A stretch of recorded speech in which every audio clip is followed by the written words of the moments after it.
or system of prosperity, which came to be known as a free enterprise system.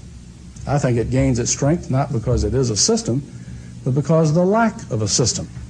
In short, the government was to stay off your back and out of your pockets, or to stay away from the farms, away from the businesses, away from the professions. The government was not to be involved. We've seen a great change in my lifetime, certainly in the 20th century, away from the limitations placed upon our society by a Constitution, and most particularly a Bill of Rights, which were essentially negative documents restricting the growth and activities of government. Today we find the federal government involved in the professions, telling doctors how to doctor and telling teachers how to teach, and as one wag said, telling carpenters how to carp. But we have seen the tremendous growth in government in the 20th century, an explosive growth far beyond the boundaries imposed by our Constitution. Today, there's hardly a single area of activity in this country or indeed around the world where the United States federal government is not involved. This has produced, of course, an explosive growth in the cost of government. Politicians are reluctant to raise the taxes directly to pay for that explosive growth. This means deficits, and out of the deficits we have a growing national debt, where today just servicing that debt has become the third largest item in the federal budget. And to further service the debt and the creation of new money, we have had the development of a central banking apparatus, in this case the Federal Reserve System. Now, our founding fathers had a great argument over this point of the question of a central bank, and there's been argument down through the decades on this point. But one thing that is very clear with the development of this, it has become the engine of inflation.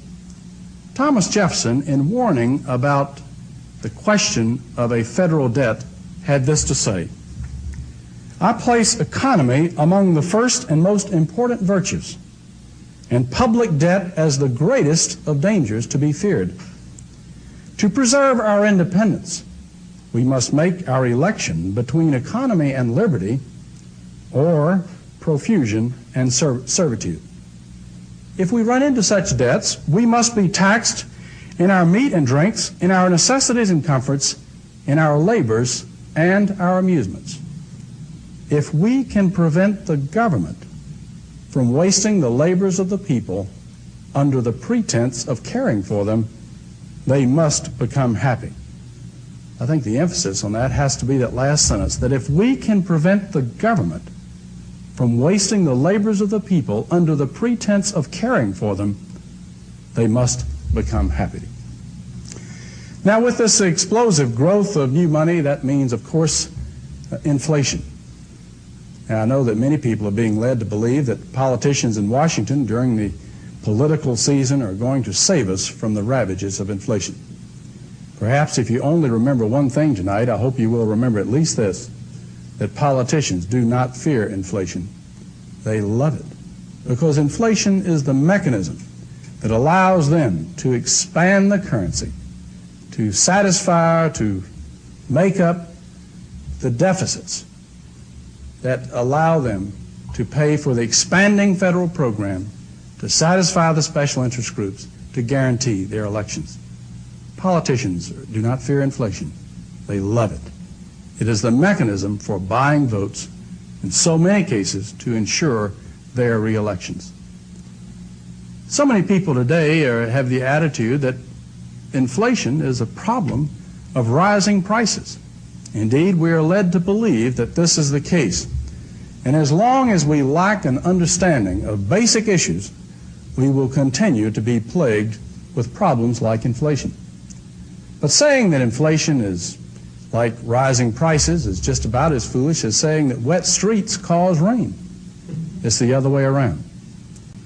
Inflation is an increase in the money supply. Who causes inflation? Well, two groups. Counterfeiters can cause inflation when they run off pieces of paper in their basement, printing them up, passing them out in society, because by so doing they steal from society as a whole. Federal government to make up the deficits, servicing the deficits, and creating new money, whether by direct printing press or bookkeeping entry or borrowing from the capital markets, also is passing out new money without backing. The principle of immorality remains the same. Counterfeiters, we catch them, we put them in jail. In the case of government, we frequently return the politicians to office, praising them as great humanitarians in their process of expanding the money supply. This tremendous growth in inflation, in government, has brought us the deficits and debt exactly that as feared by Thomas Jefferson and many other of our founding fathers, to where today we have the greatest debt in the history of the world, approaching officially $1 trillion. But you know, when you go to the areas of unfunded liability, you're looking at a debt approaching $8 or $9 trillion. If you handle the government accounting in the same way that you would handle in the case of a private business or profession, in the area of promises made but money not in the till, you're looking at a massive debt of 7, 8, or 9 trillions of dollars. The interest on the debt is today the third largest item, as I mentioned, in the national debt, in our national budget, costing us at a rate of over $2,300 per second, 60 seconds to the minute, 60 minutes to the hour, 24 hours a day, 365 and a quarter days a year. You know, just to cover this takes about $60,000 in time just to review the massive importance of the cost to the taxpayers just by that third segment of the budget. With the growth of government, we have seen a strangulation of our productive society with agencies such as EPA, OSHA, and many others, that vast alphabet soup in Washington. We're finding that American productivity is grounding down to the level of stagnation. Competing countries such as West Germany, Switzerland, and Japan are expanding their productive capability per person at a rate of 10, 12% steadily right along. This has meant that in the competitive world of the world markets, that we find that American goods have increasing difficulties. Well, the simple answer that many people propose is the way to solve this, of course, is just simply higher tariffs. But you know, the last time we adopted that philosophy was back during the late 20s, early 30s, and with the Smoot-Hawley Tariff Acts. And most economists will agree that the great worldwide depression was linked to the tariff wars of that period. There wasn't anything very good about the last great worldwide depression, and I certainly don't think that many of us would agree that we need another one today. There's been a basic shift in the philosophy of our society and philosophy of government away from the concept of the government's function to protect life and property and over to a concept of government being the agent for the redistribution of income. Today, 60% of the federal budget activity, of the federal government's activity, is that category known as transfer payments. This is where you use the power of government to take money from those who earned it and transfer it over to those who did not. This means that in the process of doing that, we're increasingly penalizing the productive sector and subsidizing the non-productive sector. So that your government's major function today is that of being the leveler of society in the redistribution of income.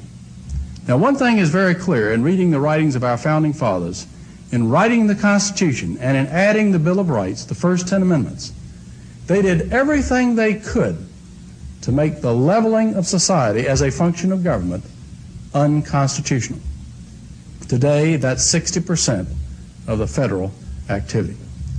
You know, I speak to a lot of high school and student groups. I frequently ask the students in philosophical terms, what is the proper function of the federal government? The typical answer is that government today should provide me with those things that I feel that I need that I cannot provide for myself. Unfortunately, this is not an atypical answer. This is the traditional or typical answer. This has brought about a tremendous change where more and more people are being led to believe, you know, it's a lot easier to vote yourself a living than it is to work for a living. I think the growing welfare rolls reflects the continued than a protector.